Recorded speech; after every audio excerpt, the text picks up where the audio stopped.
تراویح کی نماز جماعت کرائی ہے، بالکل کرائی ہے۔ یعنی 1400 سال گزر گئے ہیں، ابھی تمہیں یہ شک ہے؟ کیا کہتے ہیں؟ چلو حضور نے نہیں کرائی، حضرت عمر نے کرائی، ہمارے لیے حضرت عمر کی سنت بھی حضور کی سنت ہے۔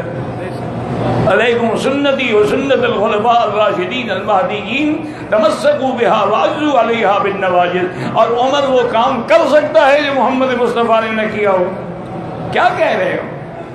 خدا سے ڈرو کہیں ایمان نہ چلا جائے۔ اصحاب رسول جو ہیں وہ تو ایک یعنی اتنا اتباعی، حضور خطبہ پڑھا رہے تھے، کسی بات پہ ہم فرمائے کہ بیٹھ جاؤ۔ حضرت عبداللہ ابن مسعود رضی اللہ عنہ جو فقہائے صحابہ میں ہیں، جلیل القدر صحابہ میں سے ہیں، وہ جوتیوں کی جگہ میں آ رہے تھے، وہیں بیٹھ گئے۔ جب جمعہ ختم ہوا حضور نے فرمایا عبداللہ تم وہاں کیوں بیٹھ گئے؟ حضور آپ نے نہیں فرمایا بیٹھ جاؤ۔ میں نے تمہیں تو نہیں کہا تھا۔ کہا حضور نہ کہا، میں نے تو سنا نا کہ بیٹھ جاؤ۔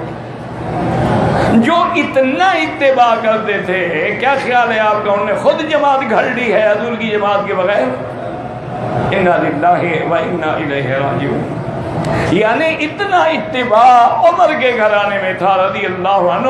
حضرت عبداللہ ابن عمر جب عرفات سے آ رہے تھے نا مزدلفہ کے لیے اونٹ پہ، راستے میں ایک جگہ آئے تو اونٹ روک دیا اور اپنے خادم سے کہا بھی پانی کا لوٹا لے آؤ۔ لوٹا لے آؤ، نے کہا شاید آپ کو پیشاب کا تقاضا ہے۔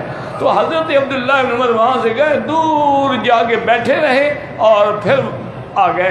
انہوں نے کہا حضرت آپ اترے بھی، پانی بھی مانگا، آپ نے پیشاب بھی نہیں۔ انہوں نے کہا اس جگہ حضور اترے تھے، میں سنت کے لیے اترا تھا، مجھے پیشاب نہیں کرنا تھا، لیکن حضور نے یہاں بیٹھ کے پیشاب فرمایا تھا، تو میں نے کہا اتباع نہ رہ جائے حضور۔ ان کے بارے میں مسئلے پوچھتے ہو جی 20 تراویح بنا دی تو عمر نے بنا دی، تو عمر یعنی عمر نعوذ باللہ کو تیرا بھائی لگتا تھا؟